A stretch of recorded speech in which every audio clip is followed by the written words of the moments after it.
전기료 폭탄이라 이미 예견된 거죠. 예. 오는 7월부터 말입니다. 킬로와트 시당 5원을 올려서 4인 가구의 월 부담 증가액이 1,535원 정도 된다고 해요. 뭐 1,535원 뭐 낼 수 있죠. 뭐 이걸 가지고 폭탄이라고 하겠습니까? 예.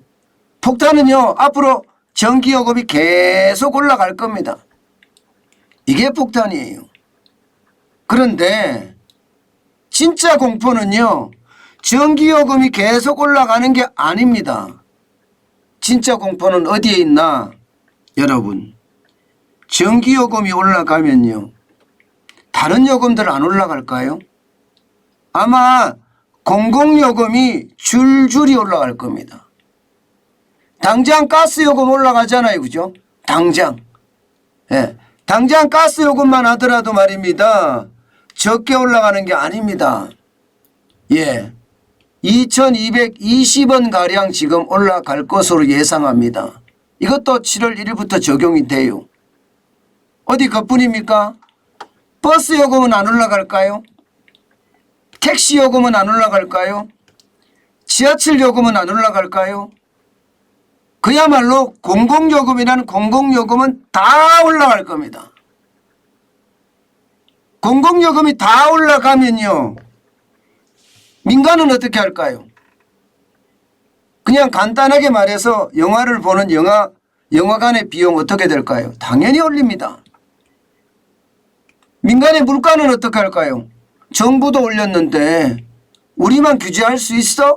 이렇게 이야기하면서 기업들의 공산품이며 전자제품이며 가격 다 올립니다. 이렇게 되면 진짜 공포는 따로 있다는 거. 예. 지금 진짜 공포는요. 예. 이렇게 가다가는 충격적으로 올 수도 있다는 이야기가 됩니다. 지금 이야기는요. 한전이 이대로 가면 적자가 엄청나기 때문에 30조가 나기 때문에 전기요금을 올린다 이렇게 이야기하잖아요. 원래 최대 30조로 갑니다. 최대. 그래서 전기요금을 올린다. 또한 그동안 안 올렸다. 그동안 계속 동결 영원 했기 때문에 결과적으로 한전이 지금 빚더미에 몰려서 파산 직전이다. 그래서 올린다. 이렇게 이야기하지만 이런 것은요. 시장 경제에서는 시차라는 게 있습니다. 그때 적시 적용을 해야 돼요. 이것을 미루다가 한꺼번에 올리면 이게 폭발하는 거거든요. 사실 문재인 정부는 이념 정치를 했잖아요. 나라를 시장 경제의 어떤 반석에 두지 않고 이념에 맞냐 안 맞냐 여기에만 기준을 두니까 모든 것이 어그러졌거든요. 여러분에게 제가 누차에 걸쳐서 말씀을 드렸습니다. 경제가 정치에 덮였다. 이렇게 되면 나중에 큰 위기가 온다. 이런 이야기 제가 많이 말씀을 드렸습니다. 그런 상황이 지금 사실은 발생이 된 거예요. 그렇다고 하더라도 지금 문제는요. 앞으로 계속 올려야 된다는 게 문제예요. 한두 번 올리는 것이 아니라니까요. 30조 적자를 메우려고 생각을 해보세요. 전기요금 폭탄이라고 하는 지금 올리는 게 5원 올리는 게 폭탄이다. 예전과 따지면 동결하는 게 마이너스 3원이었으니까 지금 8원 정도 올린 거예요. 8원 정도. 그러면 폭탄은 맞죠? 8원 정도 올렸으니까. 엄청나게 올리니까요. 그렇지만 이거는요. 이제 시작에 불과하다고 생각을 할 수가 있는 거예요. 이게 여러분 8원만 올리는 것이 아니라 계속 올려야 돼. 계속. 국제유가도 계속 올라가고 있어요. 그러면 가스요금도 계속 올려야 됩니다. 가스요금도 계속 올려야 되죠? 어디 그뿐입니까 여러분? 앞서 말씀드렸듯이 공공요금 계속 올려야 됩니다. 그럼 민간요금 계속 올려야 돼요. 이렇게 됐을 때 70년대식의 스태그플레이션 안 오리라는 보장 없습니다. 오일 쇼크가 안 오리라는 보장 없다니까요. 저는 그게 충격을 줄 수 있다는 겁니다. 여러분 보세요. 예, 전기요금 인상률을 보면요. 1974년에 85.1% 올렸습니다. 이때가 1차 오일쇼크 때입니다. 2등이 1980년에 35.9% 올렸습니다. 이것은 2차 오일쇼크 때입니다. 그리고 3위가 1979년 34.6% 올렸습니다. 이게 2차 오일쇼크 때입니다. 지금 2022년입니다. 현재까지 15.1% 올렸습니다. 현재까지예요. 근데 앞으로 더 올릴 거냐? 당연히 더 올립니다. 당연히 더 올립니다. 안 올릴 수가 없어요. 안 그러면 한전이 죽어 나가거든요. 그러면 올린다고 하면 오일쇼크 때하고 달라진 게 뭘까요? 이렇게 됐을 때 여러분 제가 최악의 시나리오를 쓴다. 진짜 공포가 오고 있다. 이 말을 지금 드리고 싶은 거예요. 바로 스태그플레이션이요. 스태그플레이션. 물가가 엄청나게 오르잖아요. 지금. 안 그래도 지금 물가가 오르는 중이에요. 공공요금까지 오르고 여기에 따라서 기업의 제품가까지 오르면 뭐 6%도 올라갈 수 있습니다. 7%로도 갈 수 있습니다.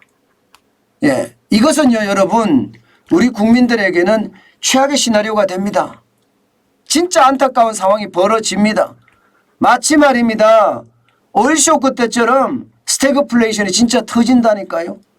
여러분 보시는 것처럼 상황이 오일쇼크 때하고 너무 비슷해요. 지금 성장률의 충격 당연히 저는 올 거라고 생각을 합니다. 1차 오일쇼크 때는요. 성장률은 7.1%로 8.7%에서 7.1%로 줄었지만 물가 상승률은 7.6%에서 24.6%까지 늘었습니다. 예. 이렇게 안 되리란 보장이 있을까요? 예. 2차 오일쇼크 때는요. 성장률이 9.8%에서 3%로 줄었습니다. 그러면서 물가 상승률은요. 12.3%에서 23.4%로 갔습니다. 지금은요. 지금은 성장률이 올해 2.7%가 되니 많이 합니다. 예, 그러면 물가 상승률이 예를 들어서 말입니다. 10%를 넘어선다. 그러면 최악의 시나리오 써지는 거예요. 저는 전기요금을 그때 올렸어야 되고요. 예, 그래야지만이 우리가 살아날 수 있었다고 생각을 해요. 이게 포퓰리즘에 밀려서 이념 정치를 하다 보니까 또 자기 당의 대통령 후보가 대통령이 돼야 되니까 미루고 또 미루어서 이런 결과가 초래된 겁니다. 저는 이것을 보면서요. 국가 지도자 진짜 잘 뽑아야 됩니다. 예, 그 어느 때보다 국가 지도자를 잘 뽑아야지 대한민국이 굳건할 거라고 생각을 해요. 참 어떻게 생각하면 우리 삶은요 앞으로 더 어려워지지 않겠느냐 그런 생각도 많이 합니다. 여러분 탈원전이라는 걸 만들어 두고 말입니다. 그것을 정당화하기 위해서 전기요금을 꽁꽁 묶어두고 선거 때만 되면 전기요금 동결 외쳤으니 당연한 결과가 아닌가 싶어요. 이대로 가면 여러분 결국 말입니다. 국민들은 고통 속에서 지낼 수밖에 없습니다. 심지어 말입니다. 여러분 올여름에는요. 대규모 정전이 일어나는 블랙아웃 예상이 되고 있어요.